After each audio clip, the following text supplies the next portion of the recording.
Ahmed Bayram, who's a Middle East spokesperson at the Norwegian Refugee Council. He joins us now from Amman in Jordan. Really good to have you back with us, Ahmed. Can we just pick up from Ashraf's latest comment there, basically saying that it's becoming increasingly perilous for organisations like yours to distribute aid across the Gaza Strip. Explain to us, how are you managing to do so given the dangers that your workers are facing on the ground there?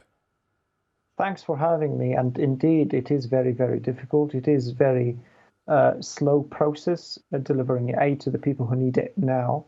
It is costly, quite costly, in terms of the high costs and high processing times. And just to give you an idea, I mean, the trucks that make it into Rafah, the very little compared to what is needed on the ground, have to go through, obviously, checkpoints, have to go through inspection points. And after that, some of the items might get rejected. Some of the trucks, will be half empty by the time they are in Rafah. And I just want to highlight here that the number you see in terms of aid trucks does not necessarily reflect how much aid there is in these trucks, because as I said, some of the trucks have to be filled at half of the capacity, and that creates challenges really in places like Rafah, where the needs are soaring, in places like the middle area where access is becoming harder and harder, and in areas like the north, where in spite of all the marketing that we see on the media, that now things will get better, things will improve, in reality on the ground there's very, very little that is making it into northern Gaza. Our teams are focused. The Norwegian Refugee Council is in Rafah, where we are operating in extraordinarily overcrowded shelters. And the needs are soaring, as I said, and we are getting closer and closer to this famine that everyone is talking about. Yes, and of course, a little over 2 weeks ago, we saw the tragic deaths of at least 7 aid workers from the World Central Kitchen. That was done by an Israeli attack, one that the Israelis eventually conceded and admitted to. But in the wake of that attack, we saw the World Central Kitchen essentially stop its operations midway.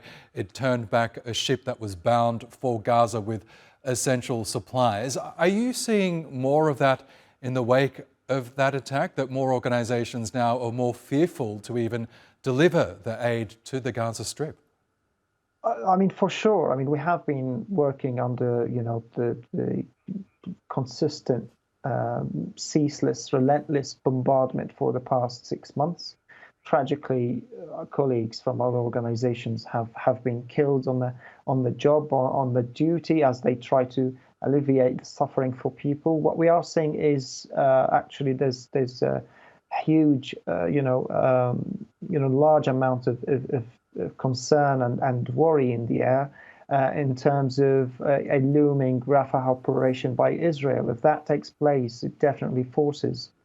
It's probably going to cause the collapse of the entire humanitarian system, which relies almost solely on the Rafah crossing. The other crossings are not equipped, let alone operational at their full capacity. So the answer is yes, everyone is worried, or aid organizations are worried that the situation continues to deteriorate. And all of this, by the way, under the watches of the entire world, and particularly Israel's allies, who have talked the talk, but so far we haven't seen a transformative, let's say, kind of action on the ground that would allow unfettered, unconditional access for aid workers. And this is what we are asking for. Let humanitarian workers, let aid workers do their job and save lives on the ground. Okay, Ahmed Bayram, we will have to leave it there, but the very best of luck with your work in Gaza, and thanks again for joining us. Thank you.